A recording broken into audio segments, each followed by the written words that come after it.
Hello, everyone, and welcome to Get Better, a show about two longtime friends trying their best, growing up, and hopefully getting better. I'm Zach Johnson. And I'm Sam Cherry. Hello, and welcome to the new year, Sam, depending on when this episode releases. Yeah, I think we'll be in the new year. Yeah.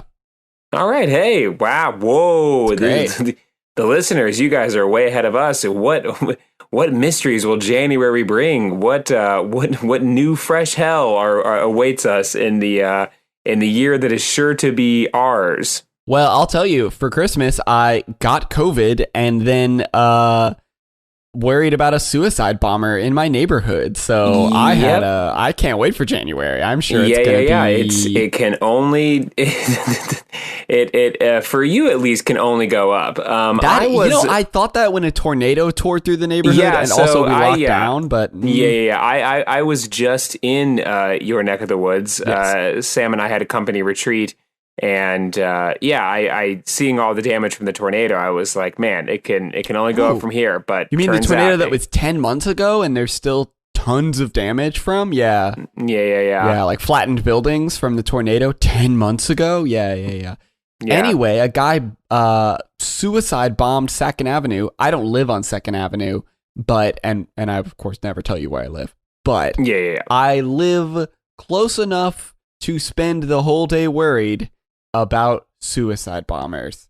It was pretty shitty. You know what's funny enough is the comfort of that day, because we didn't go anywhere for Christmas, obviously. Because also, of the aforementioned COVID. Yeah, because I got COVID. My wife just found out today she now has COVID, which sort of made sense. We assumed that would happen eventually. Yeah. We live together.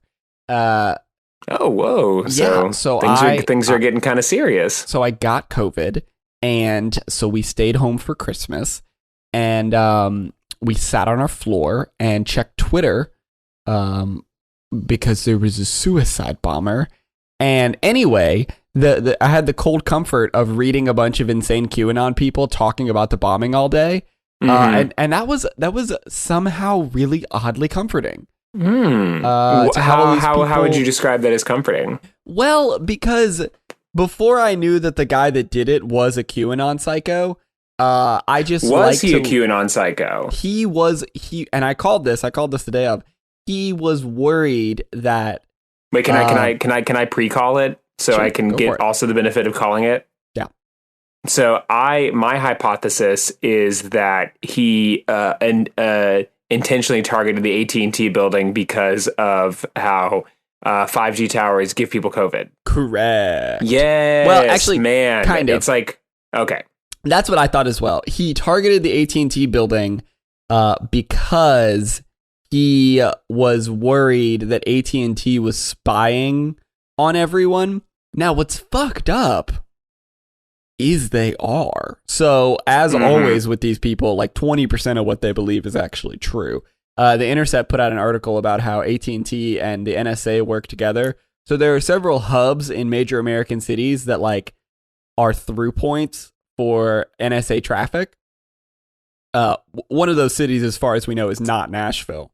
But funny enough, he was internet brain poisoned into believing that. Also, no one died, if you guys don't know. I'm mostly bringing this up in case our listeners are like, hey, so a bomb blew up and then they didn't put out an episode that week, and Sam lives in that town. And I just letting you know, we're fine. And also, nobody died.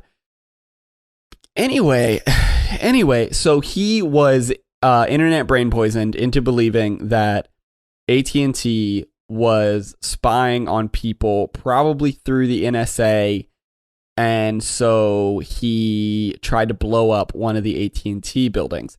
What is wild is that as soon as that happened, the same crazy people. See, I thought there was like a 50-50 shot that they would be like, he is a warrior, and yeah. I was wondering.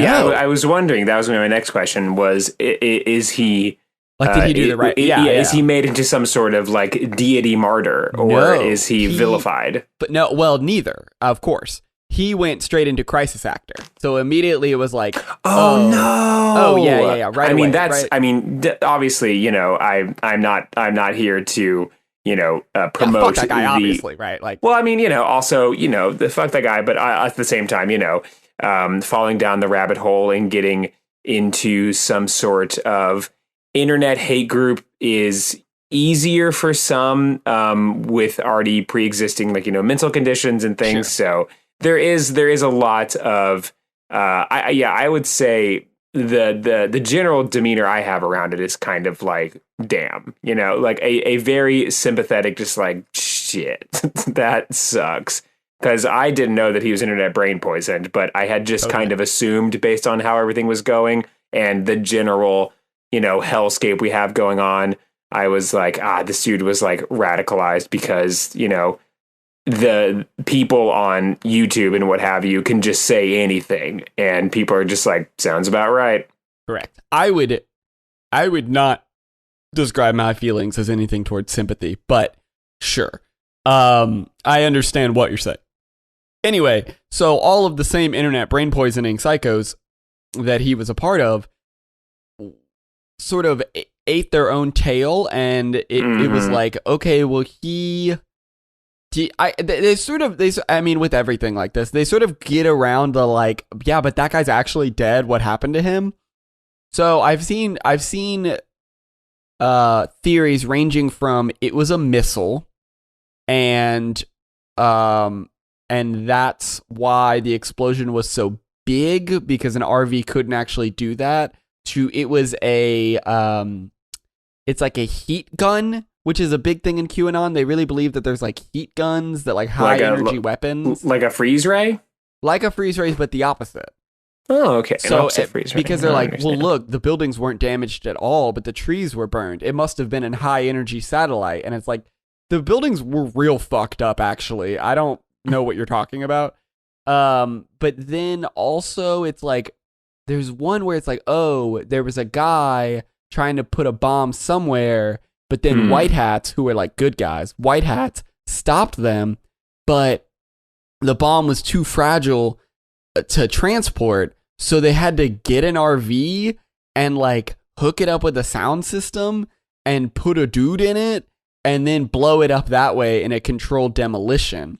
Okay, so, and then, because part of the actual the tableau of me reading all of this is a bomb just exploded on 2nd Avenue. Right before it exploded, a speaker system started telling everyone, this is a bomb, evacuate, which was incredibly spooky. And then all of the phone lines went out for like a day and a half.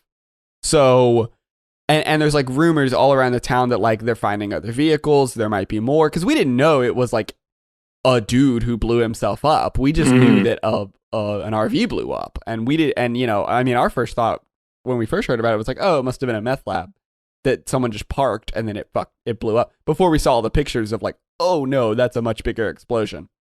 Anyway, so all this to say, as the days go on, it gets much more interesting because then the story turns into actually this was Joe Biden.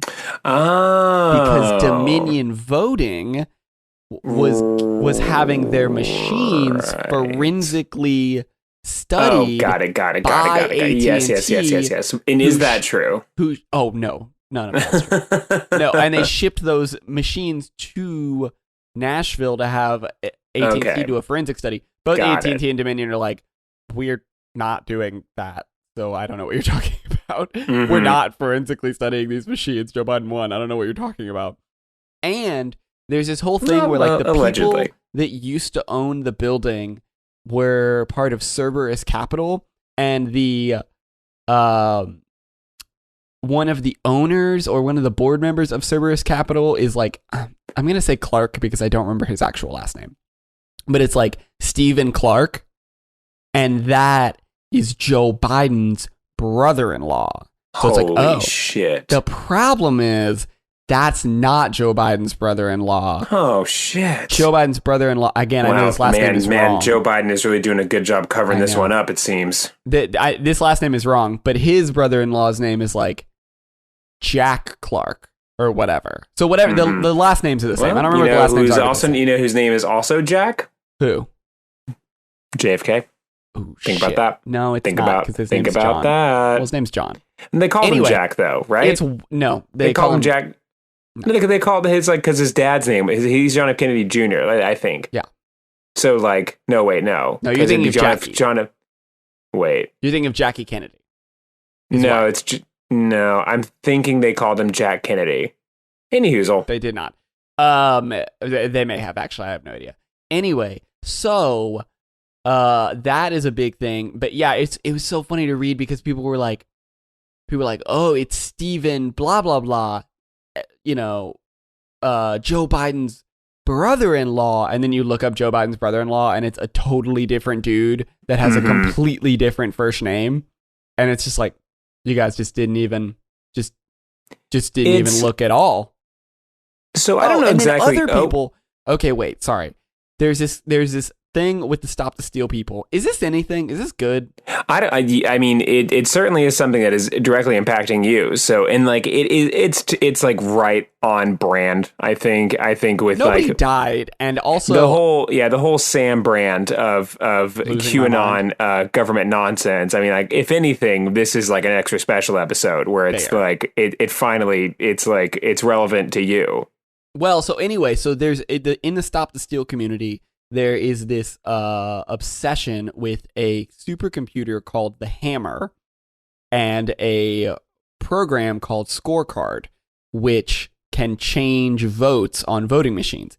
Neither of these things exist, but they are very convinced that Hammer and Scorecard, the supercomputer running the program Scorecard, which again, I cannot emphasize enough, neither of which exist, changed all the votes to make Joe Biden win. And then this lady was really upset because she's like, look, they tried to blow up the Kraken supercomputer. So she like already fucking lost the thread on Hammer and Scorecard and doesn't know what Kraken is. Yeah. Which is a pro-Trump thing. Anyway. Yeah. So yeah, Kraken is that's like it there's like I would say that you and I exist in some sort of like two parallel dimensions meeting each other, a la like the ocean, how it meets the surface. And like I'm a bird and you're a dolphin, and like, you know, those birds that dives for fish. And every once in a while when you're talking about this stuff, I know what you're talking about. Yeah. And that was like a very brief moment where either you came to the surface or I went below the surface. And I was like, the Kraken. I recognize that word. You probably went below the surface because it's the Kraken. Yeah, yes. Very, very good. So no, it's very funny. It's funny. I don't know why, but it made me feel better all day because I was not in a good place because I had COVID, and also, I was very sick, and also the aforementioned bomb. A guy did blow himself up, not far from my house, not close, but not far. So I don't know exactly how you're finding all of these QAnon things because I can't find them anywhere. The other day, I heard a rumor that Mike Pence was a clone. And so I tried to find that and I couldn't find it anywhere. And I was like, either A, this is being buried by the mainstream media, or like people that are in their like 50s and 60s are just better at finding this stuff than me. Or the algorithm. I have delved so far into BreadTube for the last 3 years that I genuinely cannot piece myself back into like Ben Shapiro, my YouTube would go, what the fuck are you doing, brother? Like, I think they would pretty well flag that as someone has hacked into my account. All of this having been said, the way that I think that you were finding these things, or like the way that this community kind of moves, it reminds me of like Wattpad back in like probably 2000 and like probably 2007 through 11 or so. Yeah, and it was this Wattpad is. Yeah, but this is for the listeners. So it was this website where people would just submit like fan stories. Basically, it was kind of a fan fiction hub, and there's tons of fan fiction websites and all sorts of other things, but this is where a lot of some big time prominent ones would come about. And like the heavy hitter would be Slender Man, came from this place.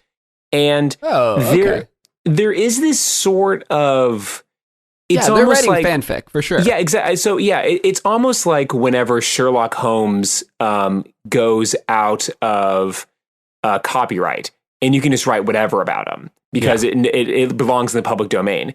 But the public domain of these stories lasts all of 14 seconds. It's and then the you literal can start, public domain. Exactly. Well, yeah, but then you can start it is a story, and then fan fiction of it just blows up all out of the place, and people are writing fan fiction of the. So there is, believe it or not, Slenderman, which is a fan fiction. There is a ton of fan fiction about Slenderman, like, more than there is like original Slenderman content. A la, there's only one Slenderman original content thing. Sure. So there's a bunch of fan fiction about it, and then people will build upon the narrative that has already been set by other people writing fan fiction as if it's some sort of canon to the Slenderman lore, but it's just other people kind of like writing their own versions of the story.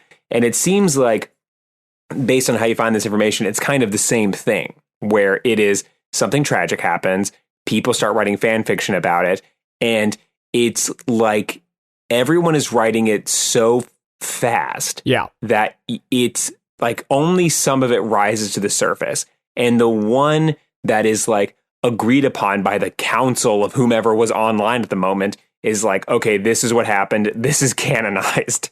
And then everything else is building upon this thing that is already so far off of center. Right. It's crazy because like there are things you would think Q would be the source, right? But there's even stuff like all the clone shit I don't think is from Q. There's a lot of clone shit. Basically, a lot of people think that like a lot of the Democrats and celebrities they don't like because there's been no results from QAnon, because it's supposed to be this like mass arrests. I can't remember if I mentioned the mass arrest. Yeah, it's the storm, as it were. The storm is a bunch of mass arrests. I can't remember if I mentioned that. Anyway, because the storm hasn't happened, they like have kind of made up this fiction that like actually it did secretly and all those people were executed, but they didn't want to freak everybody out. That's a big part of it too, is the reason it has to be so secret is because like there would be panic if everyone knew the truth all at once. If everyone knew that George Clooney was executed. Right, but like Pop can know, and for some reason that's fine. So anyway, Pop is on the internet talking about how all of these people have been secretly executed and cloned. But yeah, there's stuff like the JFK Jr. being alive thing. Q has come out and said like, that's not true. And they're just like, all right, sure.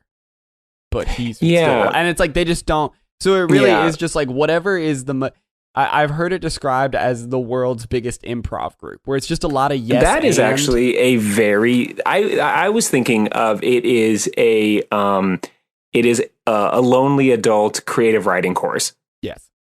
Like, because it is.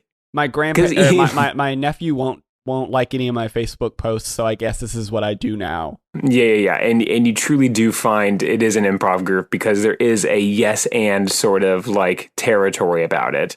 Yeah. But so anyway, that's what's going on in Nashville. It's terrible. And that's what's. That was a good transition, Sam. Really killed the momentum. Yeah.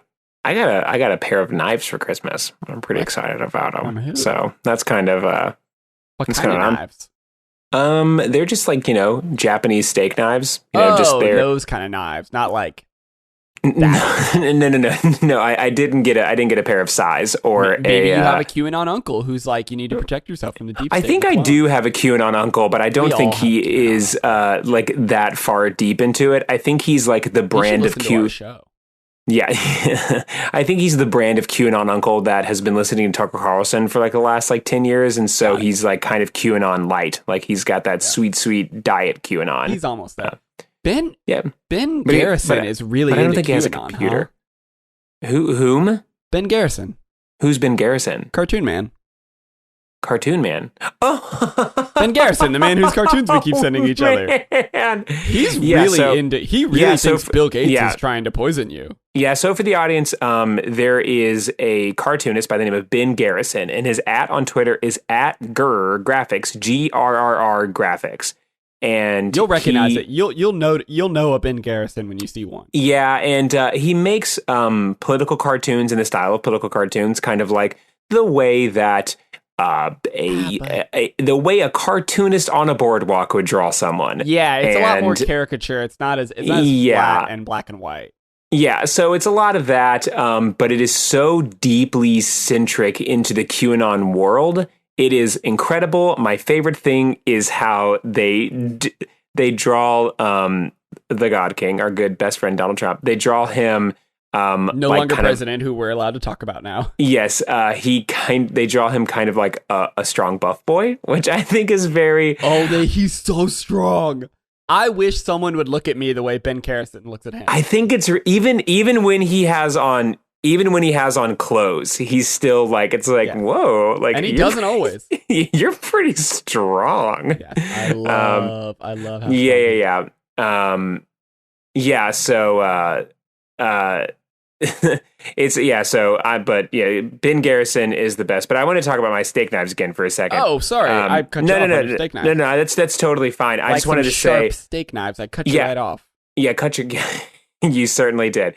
But in my steak knives, because they're Japanese steak knives. Sure. So there's Japanese lettering on them. And there was a folded up piece of paper underneath like one of the knives. And I followed so it was a map, and it was like it was written in Japanese, but it was written like in like very poor Japanese. So actually it was just written in English, but it was written in like kind of like a kind of a font. It seemed really offensive at the time. Like a racist accent, or? Yeah, kind of like that, but in a font, like even through a font, I was like, yeesh, this is probably not. Did you buy these knives from Ben Garrison? No, I mean, I got them from a really mysterious man. He was wearing a trench coat the entire time, but I could tell that underneath that trench coat, he was like super strong. Like, I don't know. It was just hard to tell. Like, his shoulders were really big, and he had a very commanding voice. You bought knives from a strong man in his trench coat. Yeah. But like I think he found me. Like, he like said something kind of under his breath. He wasn't wearing a mask, which is also important for this thing. He didn't seem like the kind of guy that believed in all that. But yeah, so this guy kind of said to me, he was like, "Hey, I really appreciate your work. Here's some knives." And I was just like, "Thanks, brother." And so this guy gave me these knives, and at work or just like on the street? On the street. No, Zach. It was on the street, and in. What did he mean by appreciate your work? I see that. I think I know what he meant. I'm sorry. Yes, and yes. No, okay, I think I know what he meant by me appreciating his work, because on the racist font, it led me to a warehouse. And it was just in Louisville, like in one of those abandoned warehouses. And I walked in, and in this warehouse, there was a secret room. Oh, God damn it. And God damn it, secret man. And in that secret room, there was a secret book club. Did you get knives? I did get knives. Unrelated. Unrelated. I was trying to think of a way to get myself into secret book club, and I was like, they're Japanese steak knives. Let's go ahead and just you're not Japanese. No, and nor was Frank Dux, who was the man that was giving me the knives in that situation. Hey, we're at 26 minutes. I'd love to do an hour of Secret Man, and we'll just cut everything else. I don't even know why I told a story. I was like, why don't I need to rip? We have Secret Man. Let's just do that for an hour. Hit me with that Frank Dux. So, when last we left our hero, I honestly cannot for the life of me remember. But it was the fight. Oh, right. It was a fight. So please, Sam, please tell us what happened when we last left our hero. Okay, let me just give you the bullet points. He was a very strong boy. He was at a fighting tournament. He lost that fighting tournament. An old man in a locker room was like, "You're gonna die, but it's gonna be rad." And he's like, "Fucking cool, sensei." And then he's like, "Cool, I'm gonna train you now." They do some training bullshit. Then I don't know, he's the master or whatever, or the guy from Batman. What's that guy's He's name? Ra's al Ghul and the Master. Right. So he's training with Ra's al Ghul, and then he like gets into a tiff with Ra's al Ghul about some shit, and he has to fight his nephew. And yes. So then the nephew has a sword, which seems wild. Because in this fight they're allowed to bring a weapon. Right, and well, I'll get to what probably definitely happened, but anyway, so Ra's al Ghul's nephew brings a sword, and then Frank comes in with an extension cord, an electric grill, a blanket, and a pail of water. And then he sets them all down, and then cut to narration where he's like, the best way to win is not to fight at all. And then and then Ra's al Ghul is like, you're not Japanese. And that's the end of the chapter. And what we determined definitely happened was that it was definitely a training sword. They were like trying to get their green belts or something.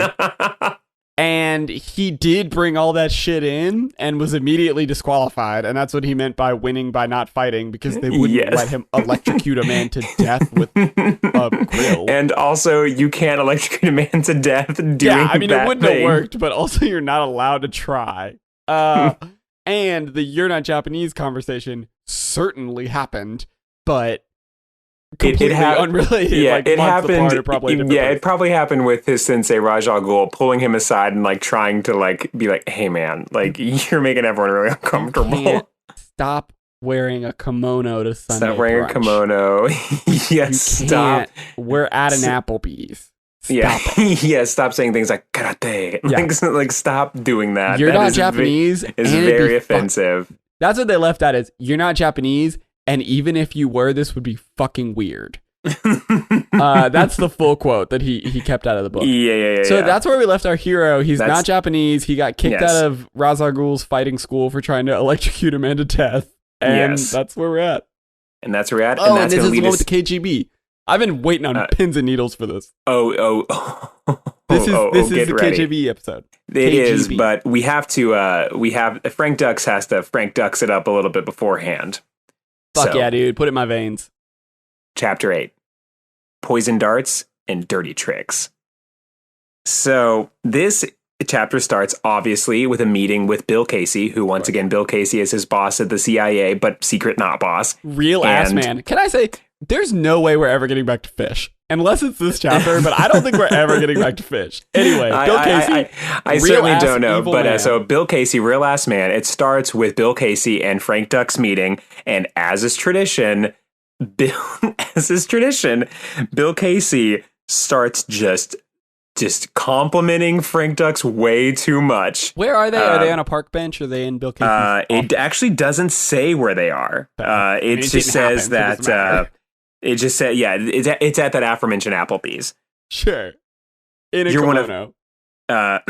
That's one of your talents, Frank, talking about how quickly I can get information. You can make something out of nothing, whether it comes to weapons or information. I like that. What? It means I can get by without having to confide every damn detail. Saves time, and it's safer too. I love that.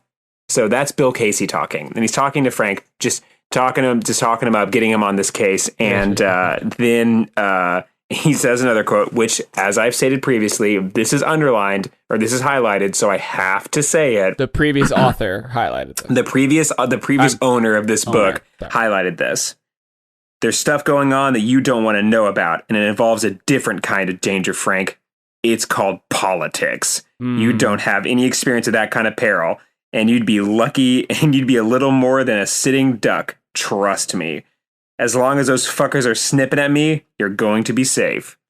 So the previous owner of this book is like, yeah, right, politics. And the clowns in Washington, huh? So, what a bunch of clowns. So we're going to now get into what I hope doesn't turn into Sam's Conspiracy Corner, because unfortunately for you, Sam, you and Frank have a lot in common when it comes to this chapter. Okay, except for I'm right. So Frank starts going into this whole thing, and it's amazing. The turn of the way he turns it to be about himself is delicious. It's exquisite. So Frank starts talking about how the CIA and the FBI have disinformation campaigns. Correct. In order to discredit people like Martin Luther King Jr. or Correct. governments in South America These or are all things governments that happened anywhere. Yes. So he goes into all of these, like, the situations with, like, the Contras, as well as like other information that has been has had disinformation campaigns by the FBI and the CIA. You mean documented facts? Yes, documented 100% facts. Things that you can look up on Google that happen. Yes. So he goes into this whole sort of spiel, and it's kind of like, oh, this is weird. Like, you're kind of, but then again, as we all know, Frank Dux does not swear allegiance to anybody. That means he does not swear allegiance to the CIA, nobody. So not even the truth. Yeah, so he can openly critique the CIA because it doesn't matter to him. Sure. But then he goes into something where he says, I witnessed similar campaigns the CIA and the FBI would have conducted.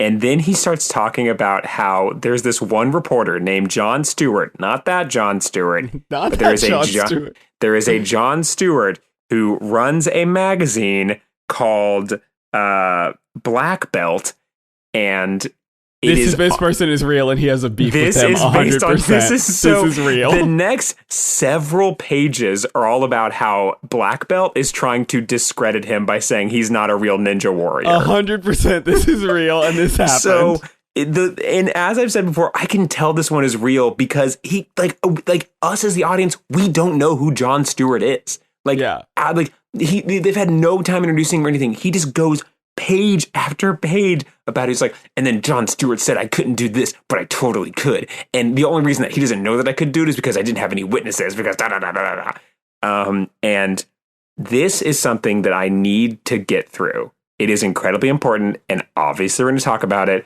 I have read this page probably 15 times to get the general gist of what it means, because it is very confusing. Okay, wait, hold on. Before you start, I just wanted to Google this really fast because I thought it would be funny if like a guy's picture showed up and he was real. The first result was from martial arts fraudsandfakes.wordpress.com. Oh no. The article is called, oh no, I'm sure you're right. I'm sure it's just Frank Dux being a liar. Early Frank Dux, the Jon Stewart letter. And it has a picture. The front picture is Weekly World News, Bat Child escapes. So I'm very excited. Oh my gosh. Okay. I can't read and riff at the same time, but I will just send this to you. Oh no. Rainbow Publications. Yes, that's the name of it. Okay, this is what we're going to talk about is when he... Okay, I don't know. Yes, it seems Jon Stewart is a real man. Yeah, Maybe, so Jon Stewart is a real man. I don't know what you're sending me is what we're talking about, because what I'll be talking about is just essentially further reading for later. The Black Belt Medicine the Black Belt magazine tries to discredit him by saying he by insinuating that he didn't actually fight in an underground fighting tournament, or that he can't do this thing. And this is the most important thing from this chapter, and I just need to get through it. Okay. So, even Jon Stewart knew better, for he had seen me perform each legendary ninja task, including the Death Touch. Uh-oh. So, the Death Touch is when you can punch someone in such a specific way that you don't leave a bruise, but the energy of your punch goes directly into the person's brain or heart, thereby shutting it down and killing them instantly without leaving a bruise. So, how on earth could Frank Dux have done this, had performed this in front of Jon Stewart without killing someone? Sure. Oh, that's okay. He came up with a clever workaround. The workaround is he has a pile of bricks, and it's like a laid out pile of bricks, and at the bottom there are cinder blocks, in the middle there are bricks, and at the top there is tile. A human head. There is like tile, like just like floor tile.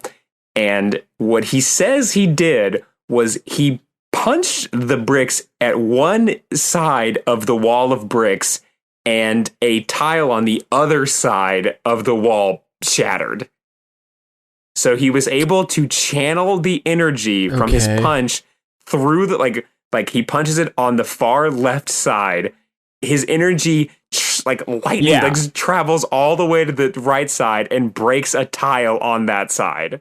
Zach, I know that we talk about this all the time, and this is basically the entire segment, but what an incredibly weird book.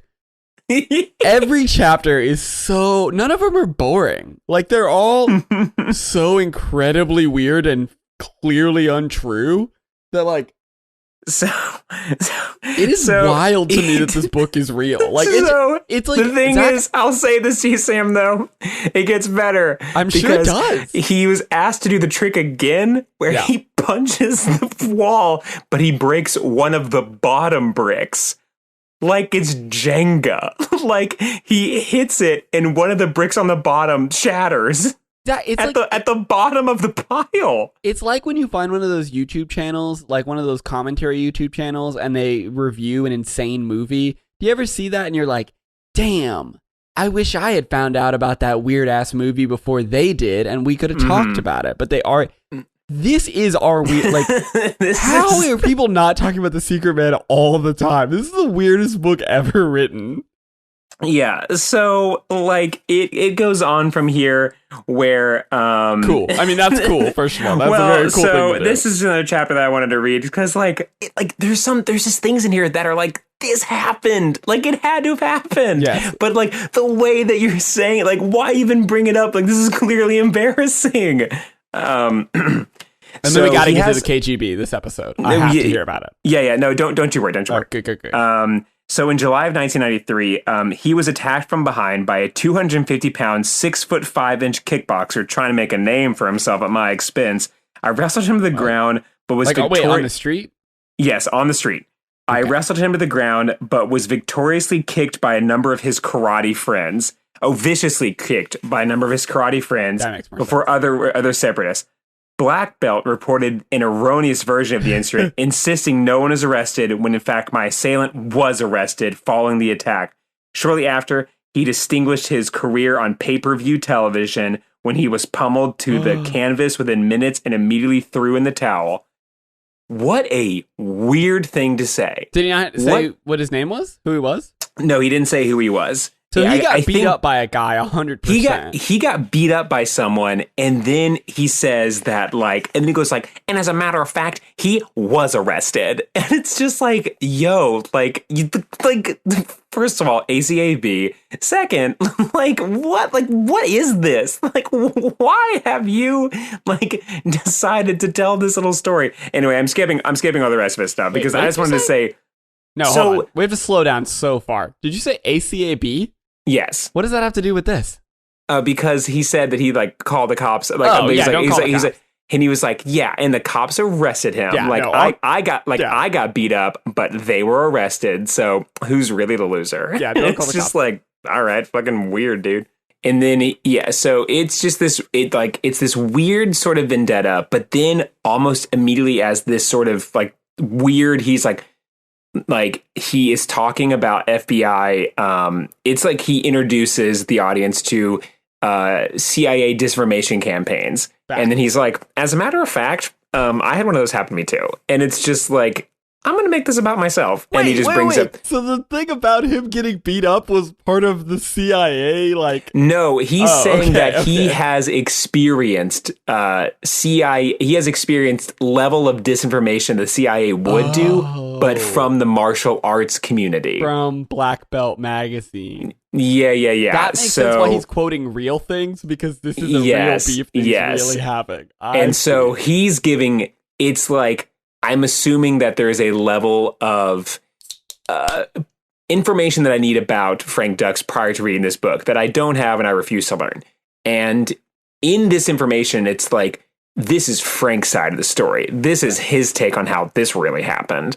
And it's just, it's him, giving his take on why the Black Belt magazine or whatever hates him. But we're skipping all past that because gotta know about the KGB. Immediately in the chapter, Frank Dux is called into Casey's office. Of course. And he said, he's called into Casey's office, and then he's immediately sent to Newark, New Jersey, Tight. where he goes to a murder scene. Tight. And that's what the CIA does for sure. They show up to murder scenes. So it's yeah. No, well, Frank Dux is not a part of the CIA. That's very important to know. But Bill Casey is. He's doing the CIA's bidding. No, but Frank Dux is a secret man, and so he, as far as everyone else knows, he's just a secret man because Frank is being paid under the table, and he's Bill Casey's like secret boy. But so he's Bill Casey's secret boy, so he's not doing like FBI shit or like he is New Jersey police shit. He's just doing CIA shit.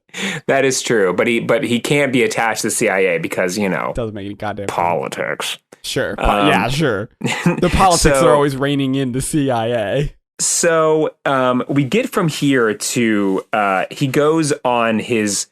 This is his first assignment.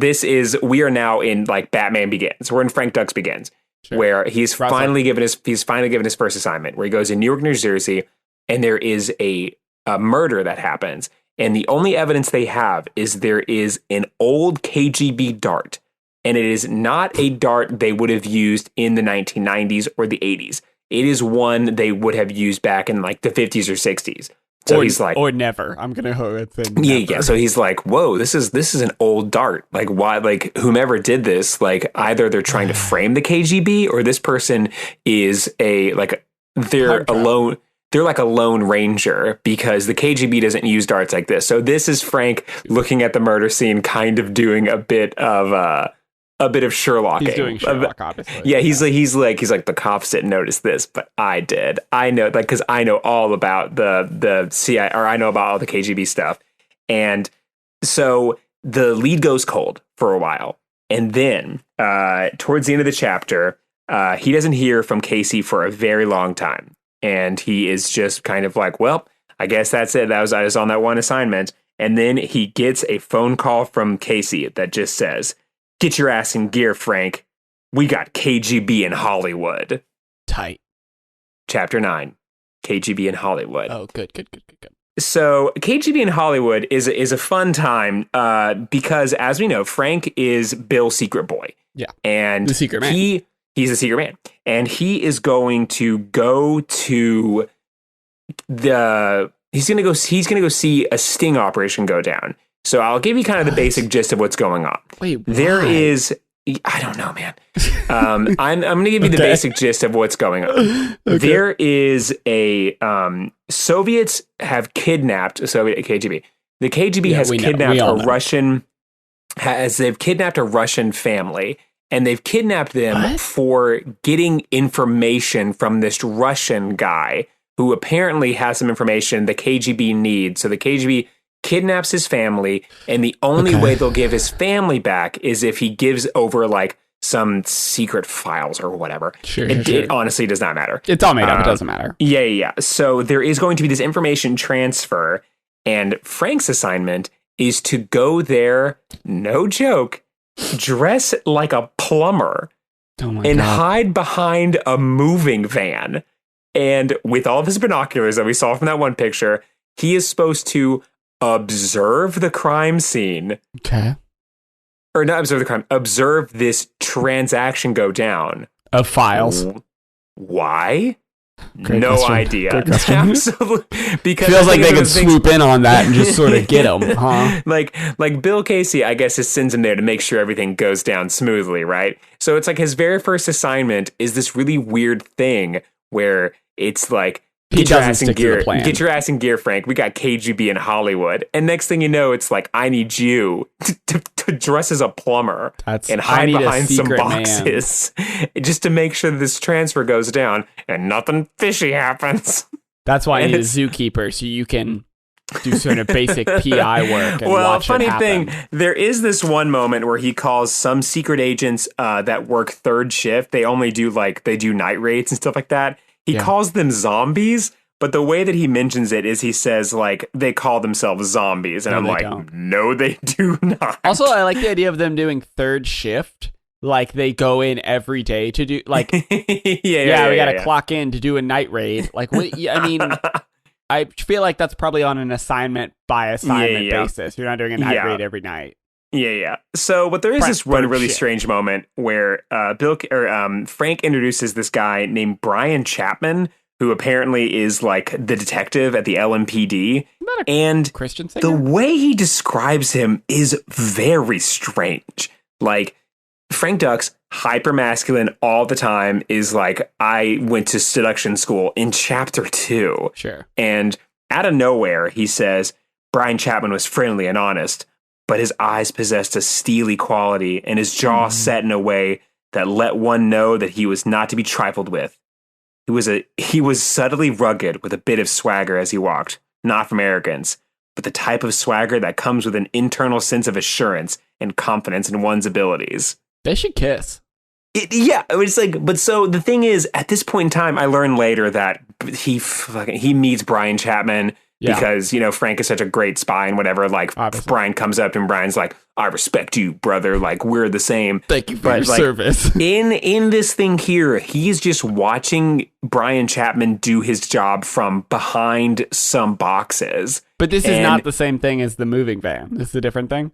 Oh no, the moving van in boxes. Like he's like dressed as a plumber, but he's like behind this moving thing. It's the exact same thing. Brian Chapman is the one. It's the people that are facilitating this information transfer goes down is not the CIA or the FBI. What? It is the LAPD. Okay, so wait a minute. So what you're saying is there's 4 parties involved. There's the KGB. There's the KGB. There's the Russian guy with the files. Yes. That is being supervised by the LAPD. It is not being supervised by the LAPD. The LAPD are trying to get them in a sting. So and that's Brian Chapman. Yes, the sting and Frank operation. Dux is watching that happen. Yes, and he's watching it from the CIA standpoint to make sure nothing fishy happens. Fish. So Brian Chapman is fish. Yeah, who is fish? That's the real question. So once the transfer goes down, then they can arrest the KGB agent for getting information. But at the same time, surely they have other things they can arrest them for. Yeah, you can arrest them for things, but also, can you do that? Like, can the LAPD extradite a spy? Like, can you arrest a spy for being a spy? Right, and also, like espionage. Like, is that? Can you do that? Yeah. Like, can you do that? And also, there is the kidnapping going on, so you could arrest him for the kidnapping, but there is nothing inherently wrong with it's not drugs. But it's not. But it's not a kidnapping in the family's in Russia. Yes, the family is in Russia. So they cannot arrest them for the kidnapping. It's not their exactly. jurisdiction. So unless the files have how do they know about this? How does LAPD know this is happening? The LAPD are going there. They actually, and according to the book, and it's kind of confusing, but they don't really know what's going on. They just know that there is going to be, they got a hot tip that there is going to, probably from Bill Casey. So it's not a sting. It is a sting in that they know when something transfers from one party to the next, they're going to arrest the person that got the transfer. Some kind of crime that they need to arrest. Yes, you're under arrest, but I'm not sure why yet. Exactly, not really sure. Tell me why you're under arrest. But we are the LAPD in the early '90s, so shit's about to get wild. Yeah, that checks out actually. So all this stuff happens. He talks big shit about Brian Chapman some more, and essentially, this whole thing goes down where he describes, somehow through, Frank Dux's amazing abilities, he has tapped into the FBI, or he has tapped into the frequency that the police are using. What? And you mean the police scanner? I guess so. Those are very easy. It's just a yeah, but it's like the way, it's not a police scanner, because a police scanner is it is a pretty easy to listen to. Yeah, it's pretty easy to listen to, but also it is the scanner that is being used by that unit, the one that's going to be like, go, like go in, get him, like that sort of thing. Okay, I got it. And you'd think that would be a secure you think that'd be a secure sort of thing, but guess what? It's not. It's not, because at a certain point in the chapter, right as this whole thing is going to go down, right as this transfer is going to happen. Yeah. Shit's about to go wild. Right as this transfer is about to go down, someone pops on the radio and says, like, it's a go, get him, and they haven't made the transfer yet.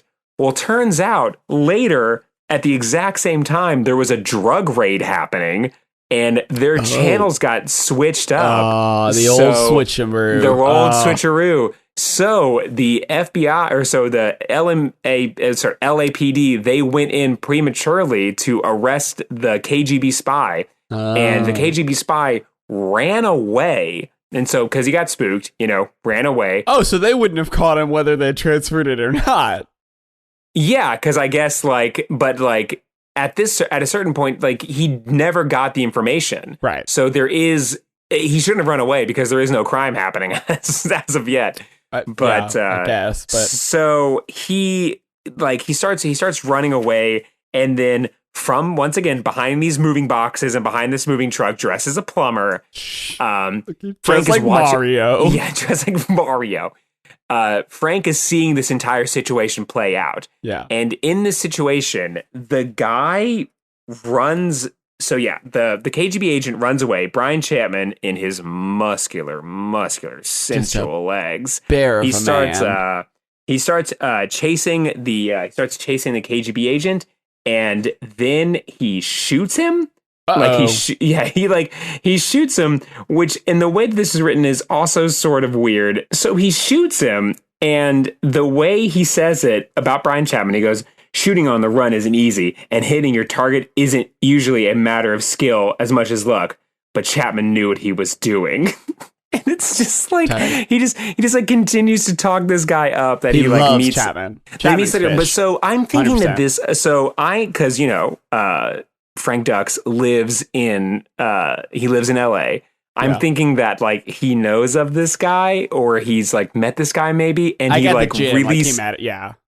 really secretly admires him, and he thinks he's a really cool guy. Yeah. And so Frank just talks about him in this really for him a very sweet tone, and I think it's just because he genuinely thinks this guy Brian Chapman is a cool guy. This is a weird fucking book. So, in conclusion, he shoots the guy to death. So he shoots the KGB agent. He shoots this guy to death. Not the KGB, really great for if you're trying to do espionage. He shoots this guy to death, Yeah. and it turns out that this KGB agent was the number 3 man in the United States. Wow. And one of the KGB's finest senior operatives, which good. Great. Great. And good. you got no information from him. Good job. Yeah, but exactly. But that kind of worked out for him because as far as he knew, he just shot some dude that ran away because this cop spooked him. Thank the Lord he was on the top wanted list, I guess. Kind of worked out for Brian Chapman. Yeah. Oh, right. Yeah. That he just murdered a man. Just killed this guy. And then it was oh, sick. This guy's in the top most wanted list. Tight. We'll just say that I knew that. Also, that shit is, it's made up. Obviously, that never happened. But it's fucked up that Frank thinks that's good. Where it's so what happened was Chapman was told, we got to go to a place to do a thing. We're not really sure what, but 2 people are going to exchange a flash drive or a floppy disk. And then they said, okay, yeah, get him. And they were like, wait, but they haven't done the crime yet that we aren't clear about. And he's like, yeah, whatever. Go get him anyway. He's like, okay. And then he gets near him. The dude runs and he's like, I'll shoot him to death. And it's you don't even, and then he killed him. It's you don't even understand. You don't even know what the crime is. But what you do know is that they didn't commit one. They didn't commit a crime. But even if they had, you weren't sure what the crime was gonna be.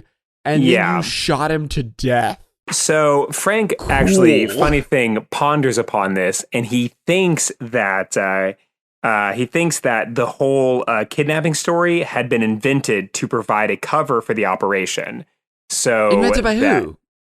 Invented by who for what? What are you talking about? So I think it was this was invented to.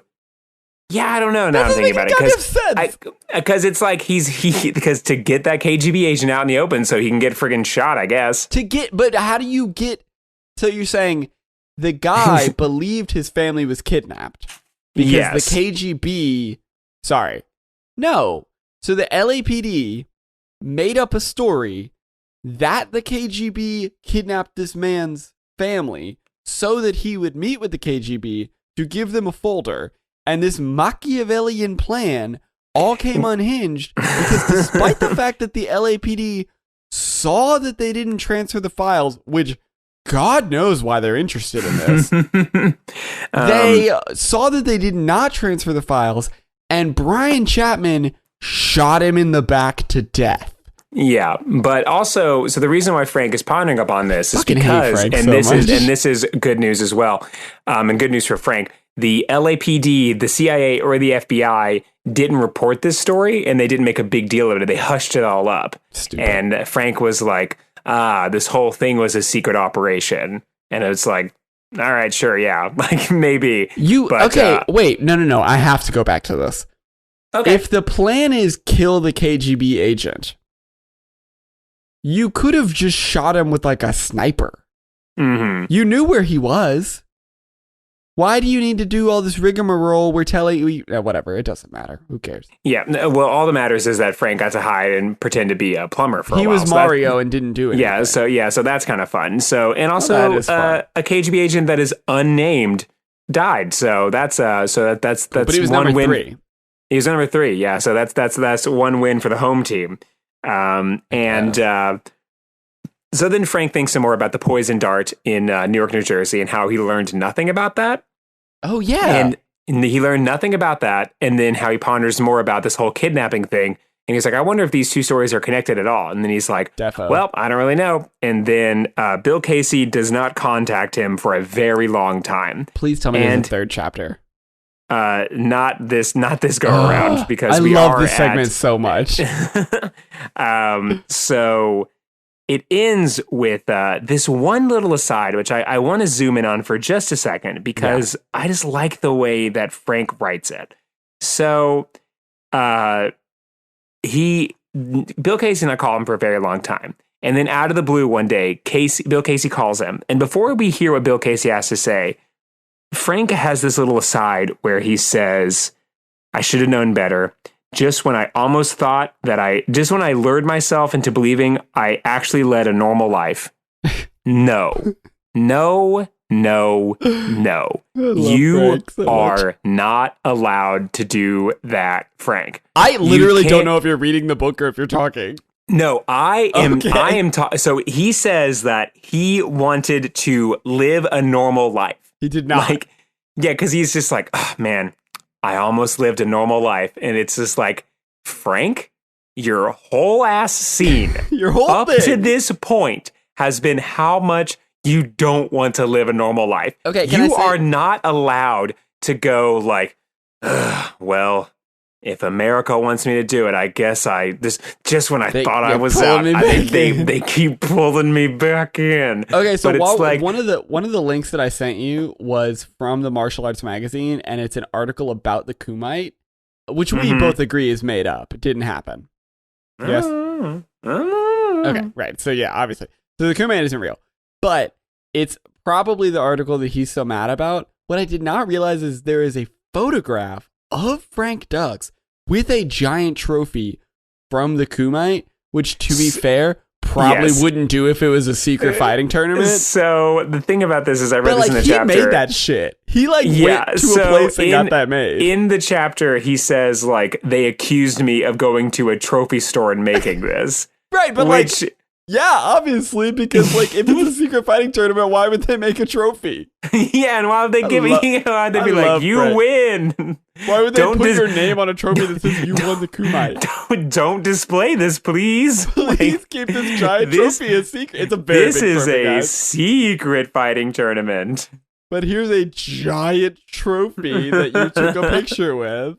Yeah. Love Frank.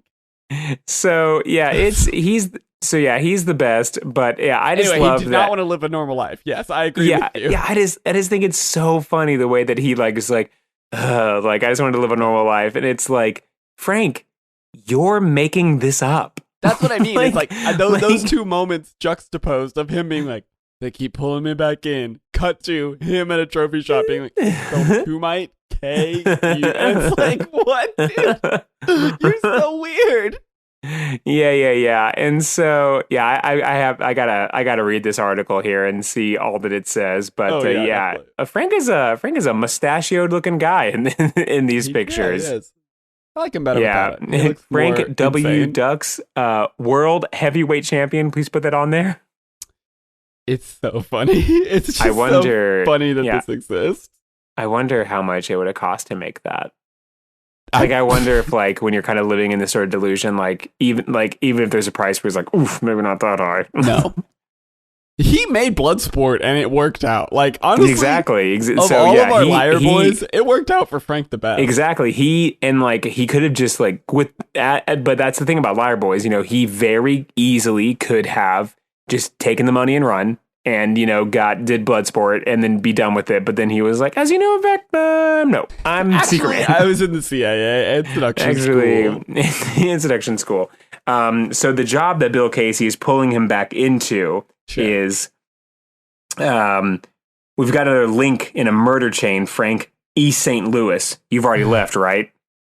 And that's it. So when next we see our hero, he will be in St. Louis trying to solve a murder chain. And if I know anything about the previous chapters, he is going to be hiding behind some boxes or doing something else totally inconsequential while some actual real people do their real job. And then he talks about it in the third person. Where I'll be honest. One part of that story, the Mario story, that really sticks out to me that is weird.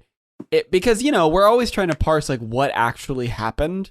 Mm-hmm. And part of me thinks that maybe some of that did happen. I don't know about that much. Only because okay, imagine you're Frank writing this story, right? You're writing this made up bullshit story.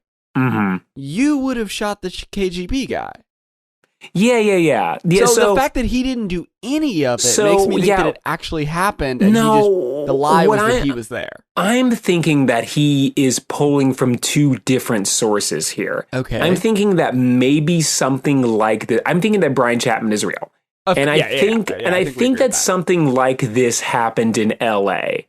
And clearly Frank can't put himself into that situation because people were there, unlike Bill Casey, apparently, when you can shove words in his dead mouth all day. We can do whatever you want, Bill Casey. Exactly, but Brian Chapman's still alive. That's what I mean. Is it has to be kind of real, because if it was totally fake, he would. What I'm thinking is that Frank would maybe try to be like a sort of precursor to a Proud Boy, kind of would hang around police scenes and be kind of I'm here if you need me. And it's like, we do not need you. And he's like, all right, well, I'll be over here. Hey, and it's just watching from I put on a disguise, but he put on a button-up shirt, and he was like, I was in a disguise. But it's clearly what was happening was the officers didn't even notice you. They weren't like, who is this clearly mentally unhinged person over here? You're not undercover. They're ignoring you. Yeah. So I'm thinking that maybe situations like that happened where Frank was trying to be a part of law enforcement things, and then he kind of weaved those two stories together. Yeah. Where he is he's definitely a loves the cops guy. And I don't just mean a Blue Lives Matter guy. I mean, through the rest of the thing, throughout the entire chapter, there was a lot of Back the Blue vibes, a lot of just let the cops do what they do, just let them do what they do best. I don't care about the CIA or the FBI, but one thing I do care about, brother, is how the cops are always right. That's a good vibe. I mean, it obviously isn't, but that's funny for Frank. And I think it is because he's around in LA, and this book came out in 95, so the LA riot. Oh my god! So he's in. Oh, so he's got this reactionary thing where it's the 90s in LA. Yes. Actually, if you really think about it, the cops, I don't know, what was Rodney doing before that happened? Maybe 100%. 100%. He was maybe Rodney King deserved it kind of guy. I mean, I don't want to put words in Frank's insane mouth, but I can make a guess that he might have been one of those based guys. On everything he's done previously, and based on just all of the energy that's coming from his just wanting to just rip off Brian Chapman's shirt is like Sure. definitely a sort of like, I wouldn't be surprised if I found out later that Brian Chapman was one of the police officers at the Rodney King thing. Yeah. You know what? Honestly, I'm definitely going to look up, what's his name? Brian Chapman? Brian Chapman. I'm definitely going to look up Brian Chapman a lot after this. And I feel like there's 100%.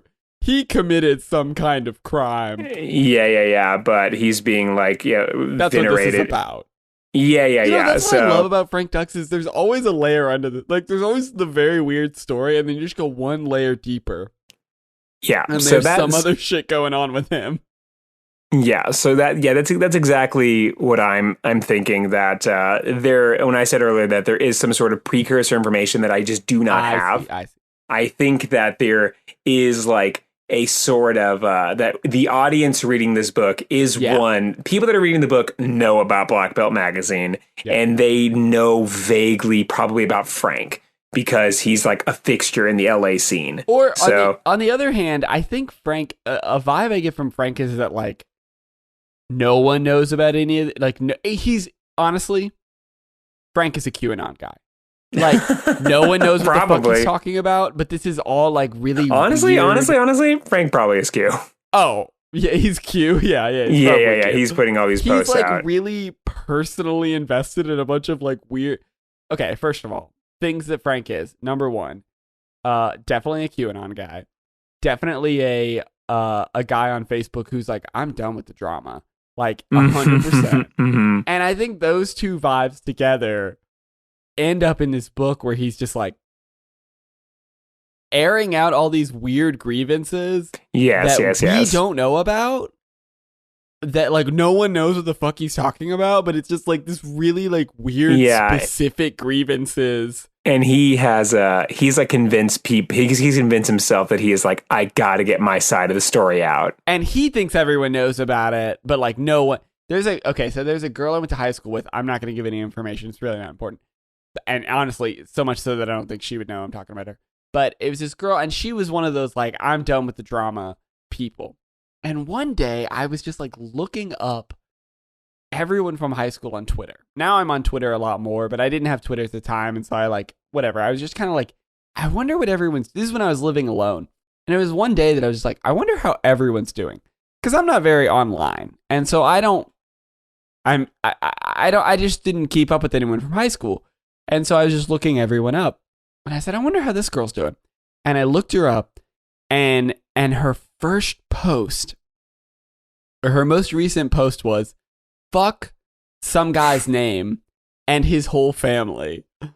Keep your name out of my mouth. And I was just like, glad she's up to her same shit. Like, I'm glad that and she was a friend of mine, but it was just like, I'm glad she is literally up to exactly, like, it had been like 5 years. It was like, cool, glad everything is exactly the same. But that was like her time. And then like her sister and her cousin had also posted, and they were like, yeah, don't fuck with us. And I was like, cool, awesome. This is very cool that this is exactly the same. I think that's Frank. Frank strikes me as having that energy of like, you were rude to me at the local Catholic school's fish fry. And so, like, now I'm going to beat you up at Thunder over Louisville. Like, that's the vibe that I get from Frank. So I'm sending you something, and I think it's really important for the next time we do this. Okay. And I'll just send this to you, and then I'll briefly explain what the audience is, and then I'm gonna clock us out of here, because if I talk about what I just sent you, it's over. And I think we need to do a lot more research. Okay. I'm sending it to you in the robot. Twitter. What I have sent you. Shit, this is Frank Dux Twitter. I don't know how we didn't figure this out earlier, but Frank Dux does have a Twitter, and one of the first posts I did see was something from One American News Network. One America. Oh, they're like the new Fox News. Newsmax and One America. Yes, and also some election fraud stuff. Got the steal, baby. So I am bulletproof glass, and he has. He's about to get two more. He has 1,101 followers. About to have 103 followers. Click 1,102 followers. Okay. Love you, Frankie baby. Love you, Frankie baby. Anyway, that's our show. Thank you all so much for coming to Get Better. Thank you all so much for continue to listen as we talk about both things that affect our lives and things that affect absolutely nothing in the Tale of Frank Dux. Please tune in next week, where we will definitely be talking about whatever we find on Frank Dux's Twitter and how we can unpack the psychology of this man in the years since he has written the book. And also, if you're looking for things to do in the meantime, you can find us on Instagram at Get Better Podcast. That's at Get_Better_podcast on Instagram. And we also have a YouTube channel. It's the Get Better Podcast YouTube channel, where you can find full recordings of our episodes, as well as snippets that you can send around to your friends. And please continue to listen and, share this around, tweet about us, talk about us. And you can, if you find a way to review us on iTunes, please do that. I have yet to really figure out how to do that. You mean Spotify? Yes, definitely that one as well. So yes, review us on iTunes, which I think is pretty intuitive and easy. And if you can find a way to review us on Spotify, that would also be helpful. But at the same time, you can probably just keep right on clicking. Just click on the episodes and play them in your sleep, so that we can get all those sweet, sweet listens. And that's all we have. So see you guys next week. All right. All right. See you bye forever. See you bye forever.